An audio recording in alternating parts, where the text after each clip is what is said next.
আজকে রান্নাটা না শাশুড়ি মার খুব পছন্দের রান্না, আর শাশুড়ি মার থেকেই শেখা রান্নাটা।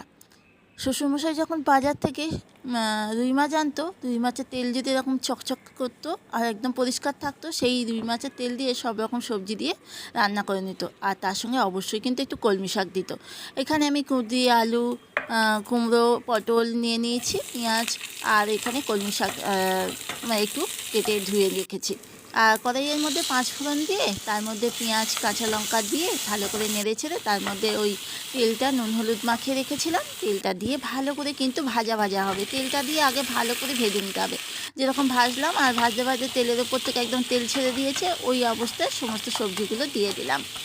সমস্ত সবজি দিয়ে বেশ একটু নাড়াচাড়া করে সবজিটা কিন্তু একটু নরম নরম ভাব হয়ে যাবে, তখন তার মধ্যে আমি নুন, পরিমাণ মতো হলুদ আর সামান্য একটু চিনি দিয়েছি, দিয়ে ভালো করে নাড়াচাড়া করছি। আর এবার বেশ সবজিটা নাড়াচাড়া করার পর আমি এই শাকগুলোকে দিয়ে দিলাম।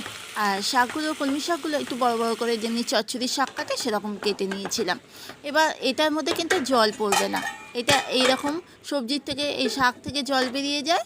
আর এই ঢাকা চাপা দিয়ে রান্না করলে একদম শুকনো শুকনো রান্না হয়ে যায়। এই যে দেখো, একদম লো ফ্লেমে শুকনো শুকনো রান্না করেছি। আর এই নামানোর আগে একটু ধনেপাতা দিয়ে নামিয়ে নিয়েছি। একদম রেডি মাছের তেল দিয়ে চচ্চড়ি। হয়তো রান্নাটা খুবই সিম্পল রান্না, কিন্তু ভাবলাম এই রান্নাটা আমার শাশুড়ি মা খুব পছন্দ করতো, তাই ভাবলাম অনেক দিন পরেই রান্নাটা করলাম, একটু শেয়ার করি তোমাদের সঙ্গে। কেমন লাগলো অবশ্যই কিন্তু বলো। আর সত্যি কথা বলতে গরম ভাতের সঙ্গে কিন্তু খুব ভালো লাগে খেতে। বাড়িতে অবশ্যই একবার কিন্তু ট্রাই করো যারা খাও মাছের তেল। আজকের মতো আসছি, টাটা।